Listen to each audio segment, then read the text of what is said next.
छोड़ दो।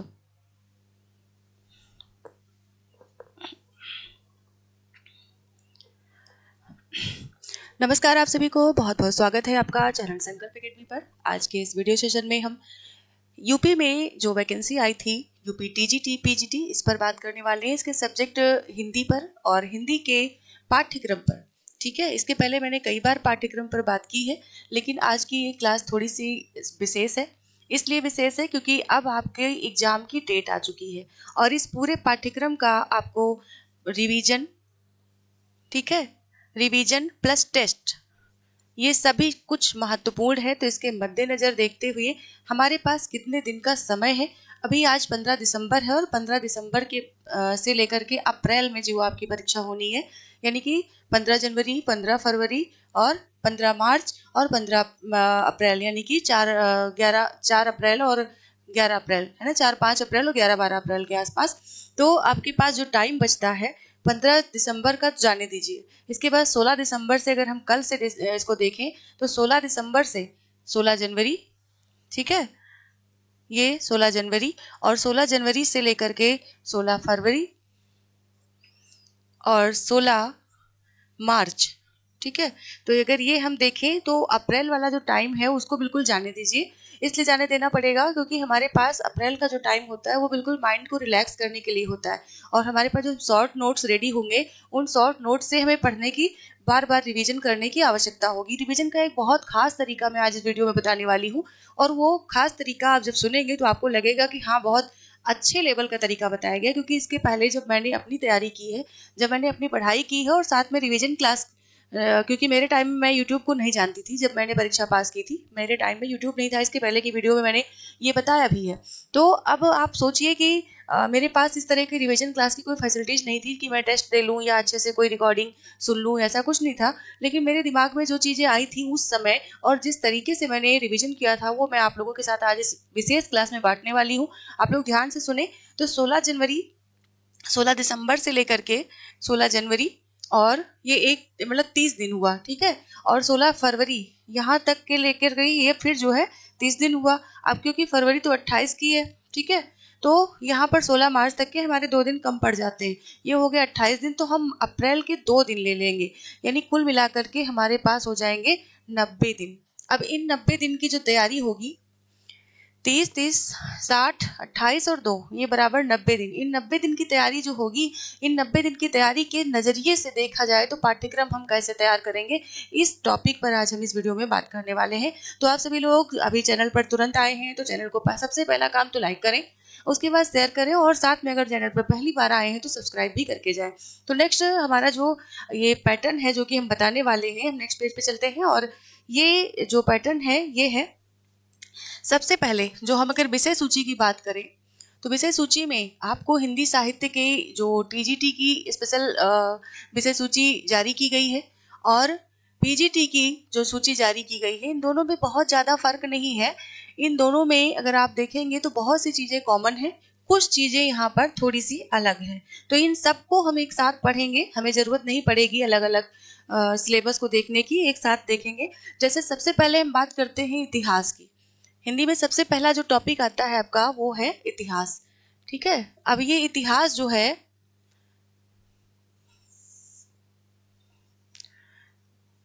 ये हिंदी का इतिहास है। तो इसके अंतर्गत हमारे पास कुछ काल हैं, इन काल के बारे में परीक्षा में पूछा जाता है। तो ये इतिहास आपका लगभग 60% कवर करता है और इस 60% के अंतर्गत आप देखेंगे तो आपको पता चलेगा कि इसमें लगभग आपने जो आदिकाल है, ठीक है, आदिकाल के अंतर्गत जितने भी टॉपिक आते हैं इनको भी हम बाद में लिखेंगे। आदिकाल है, भक्ति काल है, रीतिकाल है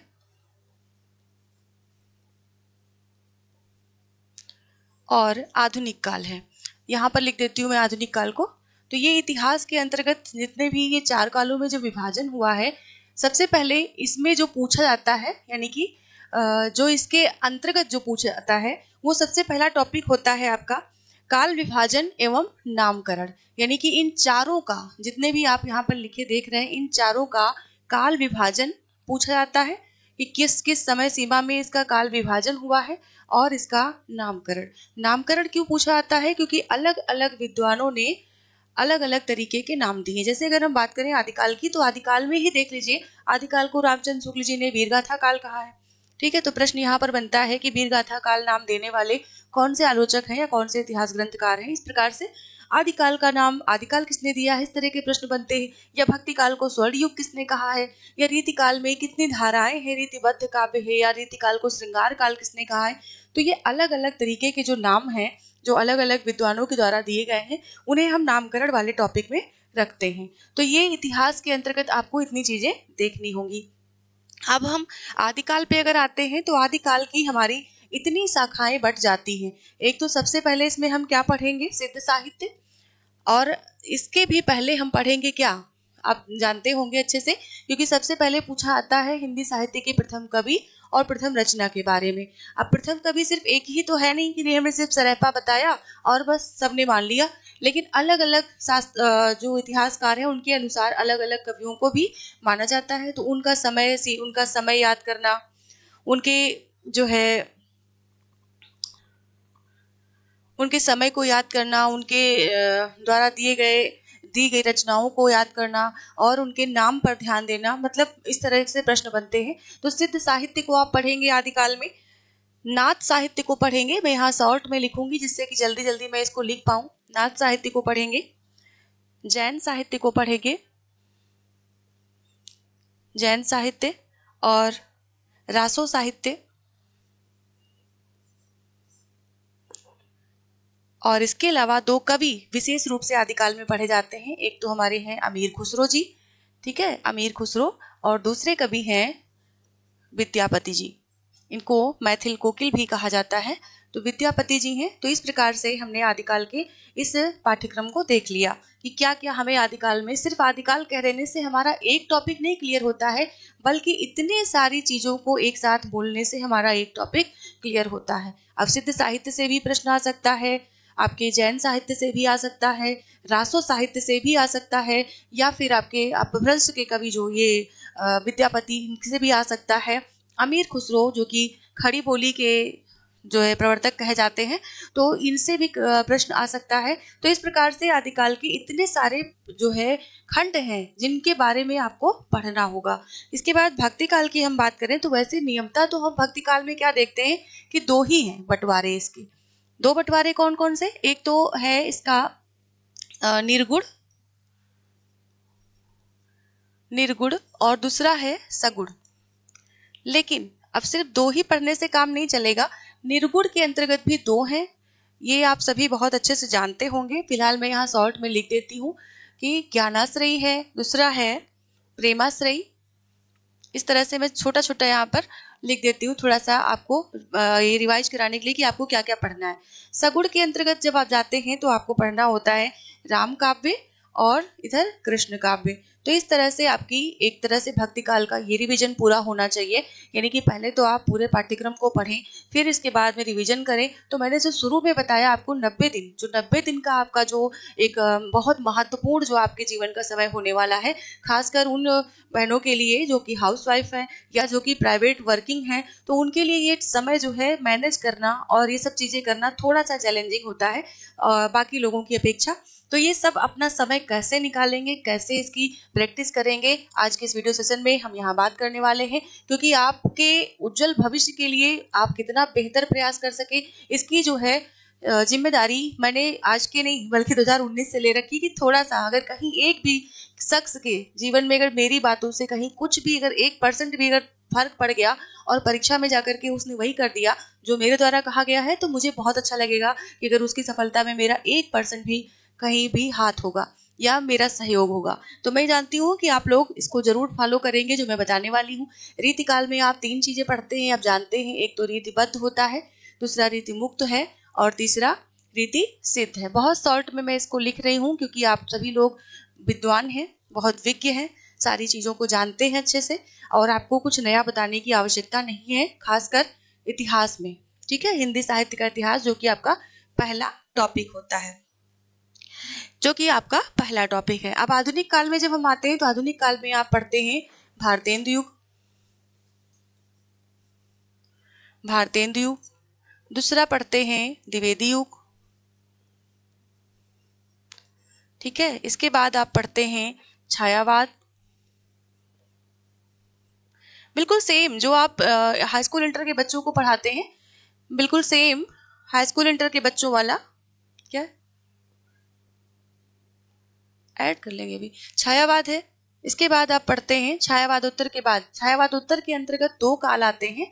जैसे कि आप 12th के बच्चों को पढ़ाते हैं या कहीं पढ़ाने का अवसर मिल रहा हो सकता, तो छायावादोत्तर जो है इसके अंतर्गत जब आप देखते हैं तो 2 चीजें बढ़ जाती हैं। एक आपका हो जाता है प्रगतिवाद, ठीक है, और एक हो जाता है प्रयोगवाद। तो ये सारी चीजें आपको आधुनिक काल के अंतर्गत पढ़ने को मिलती है। नेक्स्ट हम चलेंगे तो नई कविता। अब हमारे पास बहुत सी चीजें यहाँ पर और संशोधन होते रहते हैं समय के साथ साथ, और बहुत सी चीजें यहाँ पर बढ़ती रहती हैं। तो इतनी चीजें आप देख सकते हैं कि किस प्रकार से आप इतने सारे टॉपिक को यहाँ पर क्लियर करने वाले हैं, ठीक है। तो ये चीजें हो गई। अब इतना इतिहास को आप कितना समय देंगे, ठीक है। टॉपिक तो छोटा सा है, हमने कहा हिंदी साहित्य का इतिहास। अब इस हिंदी साहित्य के इतिहास को आधुनिक काल तक के समय को आप कितना समय देने वाले हैं, तो मेरे हिसाब से हर टॉपिक को कवर करते हुए अगर आप चले तो लगभग 10 दिन, लगभग 8 दिन आपके आदिकाल को जाएंगे, लगभग 8 दिन आपके भक्ति काल को जाएंगे। रीतिकाल को आप 3 ही दिन में तैयार कर सकते हैं अगर थोड़ा सा जो है पढ़ने की बारी है, अगर मोटा मोटा हम ऐसे पढ़ना चाहें तो 20, 8 8 16 17 18 19। और आधुनिक काल में सबसे ज्यादा समय लगता है क्योंकि सबसे बड़ा ये काल है और इसके अंतर्गत सबसे ज्यादा समय आपको जाएगा। तो 16 और 3 19 हो गया, और लगभग 10 दिन में हम 10 से 15 दिन लग जाएगा आधुनिक काल को पढ़ते हुए। तो 15 दिन और 19 दिन लगभग ये, तो आप मान के चले लगभग अगर हम समेटना चाहें इसको तो पूरे इतिहास को पढ़ने में, आपको पढ़ करके रिवीजन करने में लगभग आपको 30 दिन लग जाएगा अगर बहुत स्पीड से अगर आपने पढ़ा, ठीक है। अगर बहुत स्पीड से पढ़ा तो आप मान के चलें 30 दिन आपका लगने वाला है। तो आप 90 दिन की तैयारी में अगर आप 30 दिन सिर्फ इतिहास को देंगे तो कैसे होगा। तो क्योंकि जो कि लोग पहली बार पढ़ने जा रहे हैं, जो कि पहली बार परीक्षा देने जा रहे हैं, उनके लिए बहुत चैलेंजिंग है पूरे इतिहास को पढ़ना और समझना। लेकिन जो पहले से कई बार परीक्षा में सफल भी हो चुके हैं या असफल भी हो चुके हैं लेकिन फिर भी देने जा रहे हैं, तो उनके लिए थोड़ा सा ये रिवीजन टाइप में होगा।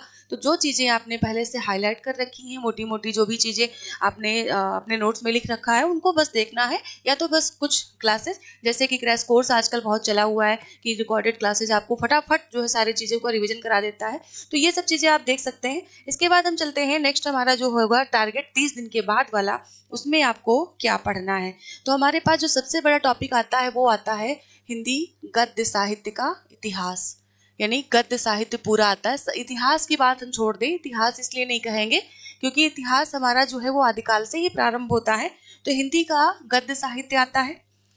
इस हिंदी के गद्य साहित्य में आप जितनी भी गद्य विधाओं को सुनते हैं, उपन्यास हो गया, कहानी है, नाटक है, रेखा चित्र है, रिपोर्टाज है, या फिर डायरी विधा है, या फिर एकांकी है, या संस्मरण है, जीवनी है, यात्रा साहित्य है, गद्य काव्य, सारे के सारे आपके पाठ्यक्रम में लगे हुए हैं। वो चाहे टीजीटी की परीक्षा देने जा रहे हो या पीजीटी की परीक्षा देने जा रहे हो, इन सब में सारी विधाएं, हम यहाँ कह सकते हैं कि समस्त विधाएं गद्य साहित्य के अंतर्गत आपसे पूछी जाने वाली है, समस्त विधाएं।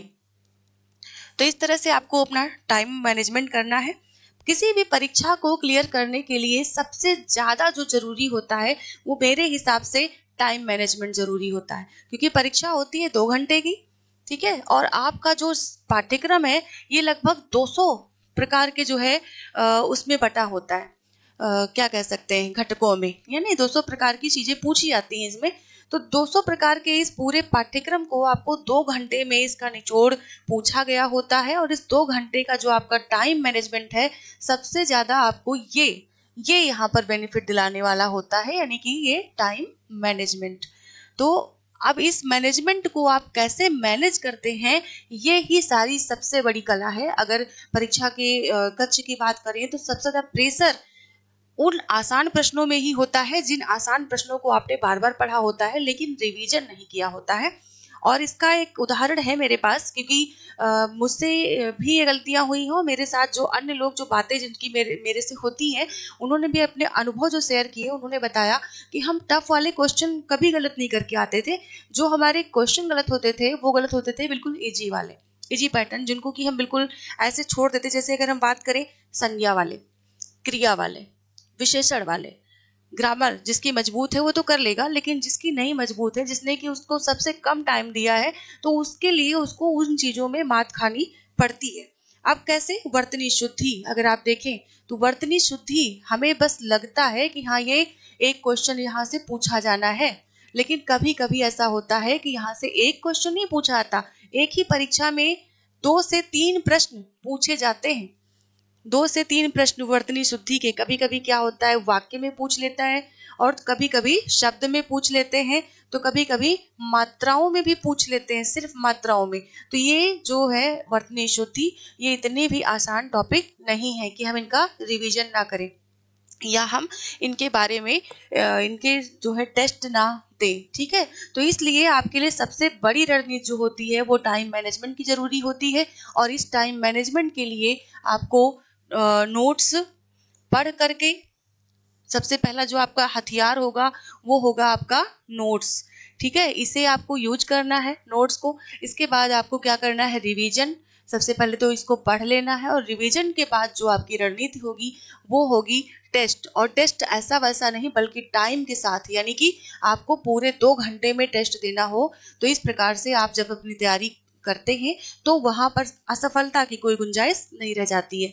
तो इसलिए दूसरी चीज अभी हम आएंगे, अभी हम पूरे पाठ्यक्रम पर बात कर लेते हैं। इसके बाद हम आपको बताने वाले कि किस तरह से आप जो है अपना रिवीजन किसी भी काम को करते हुए आसानी से कर सकते हैं और कम से कम टाइम में कर सकते हैं। तो अगर हम बात करें हिंदी गद्य साहित्य की, ठीक है, इसके साथ प्लस काव्य शास्त्र की, यानी कि काव्य शास्त्र, और प्लस इसमें हम प्लस करें तो ऊपर ही लिख देती हूँ मैं, शायद ऊपर नहीं दिख रहा हो तो नीचे लिखती हूँ यहाँ पर, प्लस इसमें हिंदी व्याकरण की, ठीक है। अब हिंदी व्याकरण और संस्कृत व्याकरण आप में दोनों ही लगी होती है, तो ये नहीं आपको करना है कि नहीं हमने सिर्फ हिंदी व्याकरण पढ़ ली और संस्कृत वाला हिस्सा हमने छोड़ दिया, तो ये नहीं करना है आपको। काव्य जो है काव्य शास्त्र के साथ इसके काव्यांग पढ़ने हैं। काव्य शास्त्र में भारतीय काव्य शास्त्र और पाश्चात्य साहित्य शास्त्र भी पढ़ना है, और साथ में हिंदी व्याकरण में आपको सारे टॉपिक पढ़ने हैं। मैं ऐसे मौखिक आपको बता देती हूँ, जैसे संज्ञा है, सर्वनाम, विशेषण, लिंग, वचन, कारक, संधि, समास, वाक्य शुद्धि, सॉरी जो वर्तनी शुद्धि होती है वही, तत्सम शब्द, तद्भव शब्द, इसके अंतर्गत देशज शब्द, विदेशज शब्द, संकर शब्द, यानी कि जो दूसरे देशों से जो शब्द जिनकी उत्पत्ति दूसरे देशों में हुई उन्हें हम विदेशज कहते हैं। देशी शब्द जैसे हमारे यहाँ, जैसे हम बोलते नहीं गोड़ धरो, अब गोड़ शब्द है वो हम भले उसको खड़ी बोली में पैर कह रहे हैं, लेकिन वो है तो शब्द ना। अब उस शब्द को हम जहाँ कहीं भी प्रयोग में देखेंगे तो उसका अगर प्रकार पूछ लिया किस प्रकार का शब्द है, तो हम उसे देशज शब्द में रखेंगे। तो इस तरह के शब्दों की प्रैक्टिस करना, इनके टेस्ट को सॉल्व करना। उपसर्ग है, प्रत्यय है, विराम चिन्ह है, विलोम शब्द है, पर्यायवाची है, श्रुति सम भिन्नार्थक शब्द है, संधि है, समास है, वर्तनी शुद्धि, वाक्य शुद्धि, ये सभी चीजें जो है आती हैं। तो ये हिंदी व्याकरण इतनी भी आसान नहीं है। तो आप इन सब के लिए आप 30 दिन लगभग रखें, ठीक है। ये 30 दिन जो है आपके लिए बहुत ही इंपॉर्टेंट होने वाले, बहुत ही महत्वपूर्ण होने वाले हैं, ठीक है। तो 60 दिन का तो आपका ये कोर्स हो गया। अब इसके बाद जो हमारे पास बचता है हमारा टाइम, वो टाइम हम कहाँ यूज करेंगे, वो टाइम है हमारा 30 दिन का। अगर देखें तो 30 दिन का ये टाइम जो है ये कहता है कि इसमें आपको क्या क्या पढ़ना है। आपको पढ़ना है भाषा विज्ञान, भाषा विज्ञान, इसी के अंतर्गत आपकी लिपि भी आ जाती है। अगर आप चाहें तो इसको हम प्लस कर सकते हैं, यानी कि लिपि जो है वो प्लस कर सकते हैं। भाषा विज्ञान हो गया, लिपि हो गया, अनुच्छेद हो गया, जो भाषाई अनुच्छेद है जो कि इस परीक्षा में बहुत महत्वपूर्ण रोल निभाते हैं, अनुच्छेद हो गए।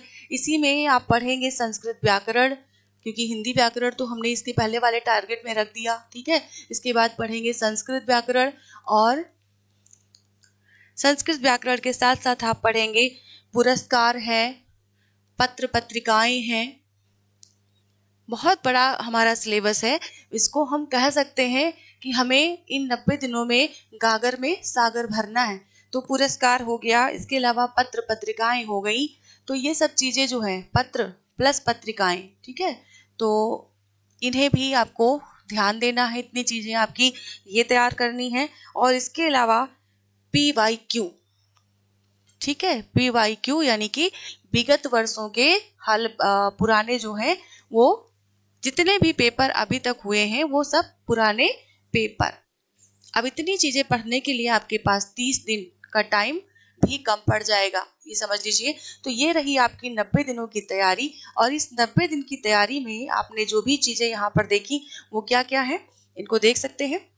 90 दिनों में यानी कि हमने उसको 30 के 3 टुकड़े कर दिए। इन 30 में आपको पहले इतिहास, ठीक है, इतिहास, दूसरे में गद्य विधाएं, मेन अगर हम टॉपिक डालें तो गद्य विधाएं, ठीक है, और इसके में तीसरे वाले में भाषा विज्ञान और संस्कृत, मेन अगर हम डाल रहे हैं तो। और नहीं तो आपने पूरा तो वीडियो देखा ही होगा, नहीं देखा है तो इसको पीछे जाकर के देख लीजिए कि कैसे जो है हमने यहाँ पर इन 90 दिनों की रणनीति आपको बताई है। अब इसी 90 दिन में आपको क्या करना है, अगर आपका मन दिन में लगता है पढ़ने में, दिन में, डे में, तो आप दिन भर पढ़ेंगे। दिन में आप 8 घंटे निकालेंगे कम से कम पढ़ने के लिए, पढ़ाई के लिए, और 2 घंटे आप जो है रिवीजन के लिए निकालेंगे। अब आप कहेंगे दिन में तो होते 12 घंटे हैं, तो 10 घंटे कैसे पढ़ाई करेंगे। तो इन 8 घंटों की पढ़ाई का जो 2 घंटे का आपका ये है रिवीजन, इसको करने का तरीका मैं बताती हूँ कैसे करेंगे आप। तो सबसे पहले तो ये आपको समझना है कि जितना भी कुछ पढ़ेंगे और जो चीज़ें आपको याद करनी है, यानी कि पढ़ा हुआ याद करने के लिए जो भी चीज़ें आपको लगता है कि नहीं हमें बस इसको 1-2 बार जो है अच्छे से याद करने के लिए कुछ नए तरीके अपनाने पड़ेंगे। जो भी पढ़ा हुआ याद करने हैं, मतलब याद करना है, उसे आप क्या करेंगे, रिकॉर्ड कर लेंगे। यानी कि कैसे रिकॉर्ड करेंगे, तो अपने फ़ोन में रिकॉर्ड कर लेंगे, पढ़ते हुए, जोर जोर से पढ़ते हुए, चाहे दिन में पढ़ें चाहे रात में पढ़ें। अगर आपका मन रात में लगता है तो रात में पढ़ें, दिन में लगता है तो दिन में पढ़ें, फिर उसको रिकॉर्ड कर लें। फिर कोई भी काम करते हुए, अगर आप मार्केट में जा रहे हैं या आप चाय पीने के लिए बाहर टहलने जा रहे हैं, या घर पे कोई भी काम जो लेडीज करती हैं, जितना भी काम, खाना बनाना, झाड़ू पोछा, बर्तन, बच्चों को देखना, या बाकी रास्ते का जो भी आपका वर्किंग टाइम जो भी है, उसके अंतर्गत जो बीच का टाइम आपको मिलता है, उस सब टाइम को आप बिल्कुल यूटिलाइज कर सकते हैं। कैसे, ये कर सकते हैं आप रिवीजन के द्वारा, ठीक है, ये रिवीजन आप कर सकते हैं। ये बहुत अच्छा और बहुत प्रभावी तरीका है, मैंने ऐसे ही किया है। आप नहीं यकीन मानेंगे, लेकिन आप इसके पहले जो भी मेरी वीडियोज जो कि मोटिवेशन पे मैंने दी है उनमें मैंने बताया भी है। और बाकी बार बार बताने का थोड़ा सा थोड़ा अलग वो हो जाता है, तो मैं नहीं बताना चाहती। लेकिन आप जान लीजिए कि ये चीज़ें मुझे लगता है कि इतने कम समय में आप बहुत अच्छी तैयारी कर सकते हैं। तो ये रिवीजन आप कर लें। इसके अलावा रिवीजन के साथ साथ आप अपना एक ग्रुप बना लें। ग्रुप बहुत ज़्यादा प्रभावी होता है, ग्रुप बहुत अच्छा होता है। आप भले आपको इसके लिए पैसे पेड करने पड़े, ठीक है, और ये पेड ग्रुप जो है, आप पेड ग्रुप ले लें, या आप आपके जो भी दोस्त हों उसमें फ्री ग्रुप में जुड़ जाएं, ठीक है, जो भी हो, जैसे भी हो, लेकिन अच्छे लोग जो कि कई जो टेस्ट वेस्ट दे रहे हैं वहाँ पे जो अच्छा प्रदर्शन कर रहे हैं उनके साथ डिस्कस करना। अब ये डिस्कस जो है, ये समझ लीजिए आपका एक तरह का टेस्ट है।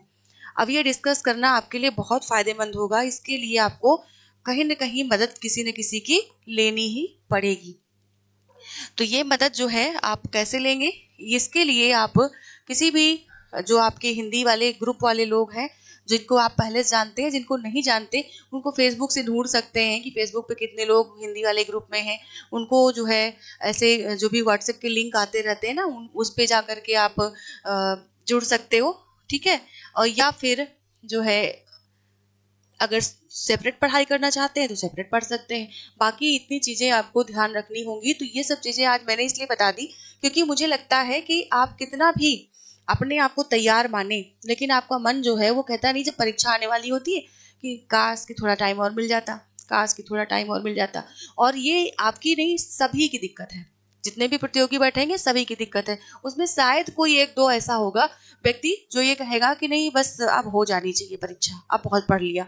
ऐसा बहुत पढ़ने वाला हमारे पास कोई भी बंदा नहीं होगा, क्योंकि तब तक के मन नहीं लगता जब तक कि परीक्षा की डेट घोषित नहीं हो जाती, जब तक कि हमें एक लक्ष्य नहीं मिल जाता कि इस डेट तक हमको अपनी तैयारी कंप्लीट कर लेनी है। तो हर किसी के साथ वही है, आप ही के साथ प्रॉब्लम्स नहीं है, सभी के साथ वही प्रॉब्लम है। तो ऐसा नहीं है कि आप जो है बस आपने सोचा कि 90 दिन में कैसे पढ़ेंगे, तो बाकी लोग भी 90 दिन की पूरी रणनीति बना रहे, और सिर्फ रणनीति नहीं बना रहे, टाइम टेबल बना करके अपने बेड के सामने ऐसे चिपका लिया कि आँख खुलते ही सबसे पहले टाइम टेबल पे नजर जाए। और जब टाइम टेबल पे नजर जाएगी तो सबसे पहले आपके दिमाग में क्या आएगा कि भाई एक दिन गया, 2 दिन गया, कैलेंडर टांग लीजिए, 1 दिन गया, 2 दिन गया, 3 दिन गया, चलो छोड़ो इतना भी नहीं कर सकते तो हफ्ते भर का टारगेट रखिए कि हफ्ते भर के बाद हम कैलेंडर को देखेंगे कि कितना दिन गया और कितनी हमारी तैयारी हो गई। और कितना भी कुछ हो जाए, आप कितनी भी पढ़ाई कर रहे हो, इसके अलावा हर दिन आपको एक पेपर सॉल्व करना है। अब वो चाहे पुराना पेपर हो या आपका कोई टेस्ट पेपर हो, ठीक है, हर दिन आपको एक पेपर सॉल्व करना ही करना है, चाहे वो टॉपिक वाइज हो और चाहे सारे टॉपिक को मिला करके एक पूरा प्रैक्टिस सेट हो। ठीक है, तो इस तरह से आपको अपनी तैयारी कर लेनी है। उम्मीद है कि आप लोगों ने इस वीडियो को अच्छे से एंजॉय किया होगा और अच्छे से अपने दिमाग में बिठाया होगा कि हमें अपनी तैयारी कैसे करनी है और किस तरह से हिंदी साहित्य के इस पूरे पाठ्यक्रम को हमको कवर करना है। बात करते हैं पीजीटी और टीजीटी के सिलेबस में जो अंतर है, कितना अंतर है। तो संस्कृत साहित्य में जो अंतर है वो आप इसमें 7 से 8 कवि पढ़ते हैं टीजीटी में, और पीजीटी में कवियों की संख्या बढ़ जाती है। टीजीटी में आप सिर्फ जो है इतना पढ़ते हैं कि ये रचना किसकी है, संस्कृत कवियों की खासकर ये रचना किसकी है, और ये जो है रचना किस सदी की है या ये कवि किस सदी का है, ये पढ़ते हैं। लेकिन पीजीटी में वही इसका जस्ट उल्टा हो जाता है। उसमें कवियों के पिता का नाम पूछ लेंगे, माता का नाम पूछ लेंगे, जन्म स्थान पूछ लेंगे, जन्म सदी पूछ लेंगे, या शताब्दी पूछ लेंगे, या फिर कौन बड़ा कौन छोटा ये भी पूछ सकते हैं। और वो रचनाएं जो कि फेमस नहीं है, मतलब लिखी है उनके द्वारा लेकिन जो बार बार परीक्षाओं में पूछी नहीं गई है, उनको पूछना ये पीजीटी, क्योंकि वो एक ऐसी मतलब लेवल थोड़ा सा उसका कठिन बनाना है। इसलिए किसी भी कठिन लेवल को बनाने के लिए सबसे पहले पेपर में कठिनता लाने की आवश्यकता होती है, जो कि आपको ऐसे ही मिल जाएगी। तो इस तरह से आपको दोनों चीजों में अंतर मिलेगा। बात करेंगे रस छंद अलंकार की। रस छंद अलंकार पीजीटी और टीजीटी में इतना फर्क होता है कि टीजीटी में आपसे सिर्फ ये पूछा था, जैसे आपको पंक्ति दे दी गई, ठीक है, अभी जैसे ये पंक्ति आपको दे दी गई और बहुत आसान सी पंक्ति दे दी गई, आपको पूछा गया कि चरण कमल बंदो हरिराई, ठीक है, इसमें कौन सा अलंकार है या कौन कौन से अलंकार है, इस तरह से पूछ लिया गया। या किसी अलंकार की परिभाषा दे दी गई और बोला गया ये किसकी परिभाषा है, तो इस तरह से टीजीटी में पूछा जाता है। और आप अगर पुराना पेपर उठा के देखें तो आप देखेंगे कि जब अगर यही चीज इसमें सिर्फ आपसे ये पूछा जाएगा अलंकार, कौन सा अलंकार है। लेकिन अगर पीजीटी का लेवल हो, थोड़ा सा उसको और टफ बनाना है, तो कैसे पूछेंगे, तो क्या करेंगे, पूरी एक पंक्ति देंगे आपको। जैसे मैं यहाँ पर लिखती हूँ कि बीती विभावरी जागरी, बीती विभावरी जागरी, अंबर पनघट में, ये पंक्ति आप जानते हैं जयशंकर प्रसाद जी की है, और ये एक गीत है। अंबर पनघट में डुबो रही तारा घट उषा नागरी, डुबो रही तारा घट उषा नागरी, ठीक है। अब आपसे यहाँ पर क्या पूछ सकते हैं, अगर यही रस हमको पूछना है या अलंकार पूछना है, तो अलंकार पूछने का तरीका टीजीटी का ये होगा मेरे हिसाब से, जो मैंने अभी तक अध्ययन किया, जो मुझे लगा है कि ऐसे पूछते हैं।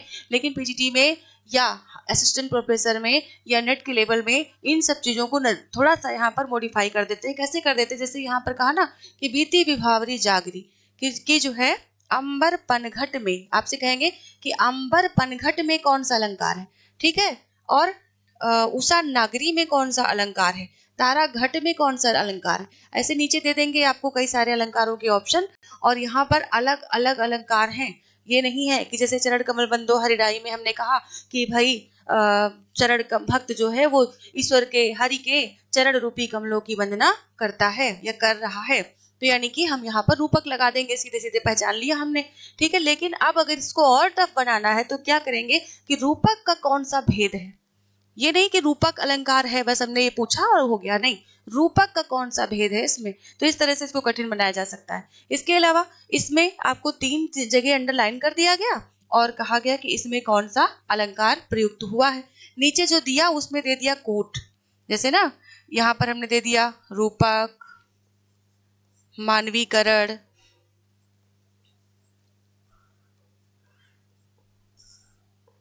रूपक, मानवीकरण, उत्प्रेक्षा और इनके आगे नंबर डाल दिया। कोड तो आप जानते हैं कैसे देते होंगे, जैसे दे दिया ना कि पहले वाले जैसे ए ऑप्शन है, ए ऑप्शन दे दिया 1 2 3 तीनों है, कि बी दे दिया 2 3 है, या सी दे दिया कि 1 और 3 है, डी दे दिया कि 1 और 4 है। तो इस तरह से पहचानना। अब उसमें थोड़ा सा एक्स्ट्रा दिमाग लगाना, चीज़ों को समझना, तो ये तरीका होता है चेंज करने का, थोड़ा सा इसका पैटर्न जो है अलग हो जाता है।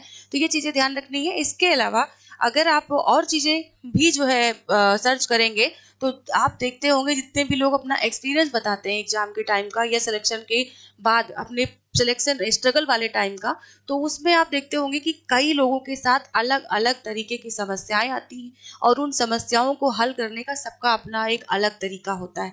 तो किस तरीके से आप ज़्यादा प्रभावित होते हैं उसको अपनी ज़िंदगी में उतारने की कोशिश करिए और ज़्यादा से ज़्यादा समय पढ़ाई पर फोकस करिए, और जितना भी कुछ आप पढ़ रहे हैं उसमें जो चीज़ें दिमाग में रह जा रही हैं बाद में, जिनको सोच रहे हैं, घर के सारे झगड़े झंझट बाद में सोच सकते हैं, सारी परेशानियां बाद में सोच सकते हैं। ये अप्रैल तक का जो टाइम है ना, जो ये अप्रैल का जो आपकी परीक्षा का टाइम है, इस अप्रैल तक के टाइम में आपने सारी चीजें अलग कर देनी है। बस 2 चीजों पर ध्यान देना है।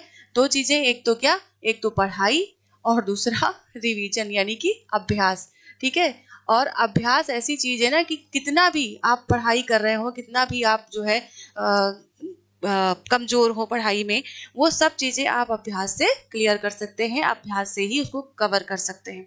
तो अभी के लिए मैं इतना ही कहूंगी, बाकी आप लोग खुद समझदार हैं, बहुत अच्छे से, बहुत अच्छे अध्येता हैं, काफी अच्छे से अच्छे टाइम से लगे हुए हैं। हाँ, ये जो है मैं इसलिए ये सब कुछ आपको यहाँ पर गाइड करने की कोशिश कर रही थी कि आप जब भी किसी भी अच्छे इंस्टीट्यूट से अगर आप एडमिशन लेते हैं तो आपको इतनी चीज़ें देखनी पड़ेंगी कि क्या ये सब चीज़ें आपको मिल पाएंगी, कि जितना मैंने यहाँ बताया वो सारी चीज़ें मिल जाएंगी। अगर आपको ऐसा लगता है तो आप ज़रूर वहाँ से जुड़े और एडमिशन लें, और नहीं तो हम लोग तो यहाँ पर हैं ही।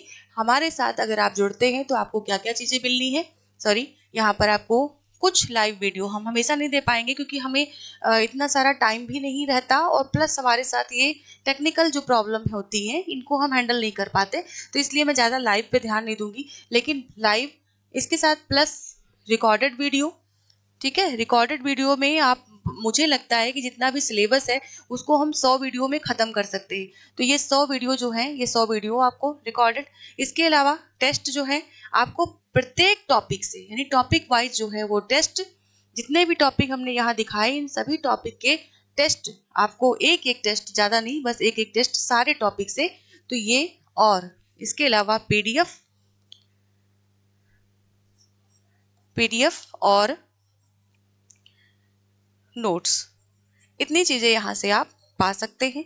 और इसके लिए कुछ ज़्यादा नहीं है, बस आपको एक जो है व्हाट्सएप नंबर इसमें डिस्क्रिप्शन में दिया जाएगा, उसमें आप मैसेज कर सकते हैं, पूछ सकते हैं कि सब कैसे आप मैनेज कर सकते हैं और कितने अच्छे से। बाकी जो मैंने व्हाट्सएप ग्रुप की बात की थी इसके पहले, उस पर भी हमारे पास जो अनुभवी लोग हैं वो जुड़े हुए हैं, आपको मैं वहाँ जोड़ सकती हूँ। जो जो लोग सिलेक्टेड हैं उनके साथ आप उनके एक्सपीरियंस को पा सकते हैं। तो ये सब चीज़ें करने के लिए भाई जितना भी कुछ यहाँ पर है वो कास्ट निकालना खाली कंपलसरी होता है, बाकी कोई लोभ लालच नहीं है और ना ही जो है आगे भविष्य में होगा। लेकिन ज़्यादा से ज़्यादा लोग जुड़े, ये टेस्ट सीरीज जो है ज्वाइन करें, या टॉपिक के सारे टॉपिक पर जितने भी यहाँ पर वीडियोज होंगी 100 या 150 जो भी बन पाएंगी, जितनी भी बन पाएंगी वो सारी आपके लिए, ये सब जो है 24 घंटे पूरे 1 साल के लिए अवेलेबल रहेंगी। तो इसके लिए आप सभी का सहयोग अपेक्षित है। ज़्यादा से ज़्यादा लोगों तक वीडियो पहुँचाएं, अच्छी लगे तो लाइक करें और साथ में अपने कमेंट भी चैट बॉक्स में ज़रूर लिखें। इसके अलावा कमेंट बॉक्स में लिखें। इसके अलावा जो है अब हम मिलते हैं नेक्स्ट कल की वीडियो में। हो सकता है थोड़ी सी प्रॉब्लम कुछ इसमें आ रही है, लेकिन ये प्रॉब्लम जो है, ये मैंने कहा ना कि टेक्निकल नहीं हूँ ना मैं इतनी, तो जो भी कोई इसको हैंडल कर पाता है, इसको थोड़ा सा एक्स्ट्रा टाइम देना मुश्किल होता है। तो ये सब चीज़ें थोड़ी सी कभी कभी दिक्कतें आती हैं, इनको नज़रअंदाज करिए। वॉइस अगर क्लियर आ रही है तो उसको सुने, और अपनी ही वॉइस में जो भी आप पढ़ रहे हैं, जो चीज़ें आपको याद करनी है उनको रिकॉर्ड करें अपने फ़ोन में और उसको बार बार सुनते रहें। अगर आप ट्रेन में ट्रैवल कर रहे हैं, रिक्शे पे चल रहे हैं, बाइक पे तो नहीं कहूँगी मैं, रिक्शे पे चल रहे हैं या कहीं कोई फंक्शन अटेंड करने जा रहे हैं, वैसे तो सारे फंक्शन को आप अवॉइड कर दीजिए, लेकिन बाद में आपको ये ना कहना पड़े कि काश कि मैंने ये कर लिया होता, ये नहीं करना पड़े। तो अभी के लिए इतना ही, आप सभी से मिलूंगी नेक्स्ट वीडियो में। तब तक के लिए सभी को शुभ रात्रि, धन्यवाद, थैंक यू बहुत सारा। Stop recording.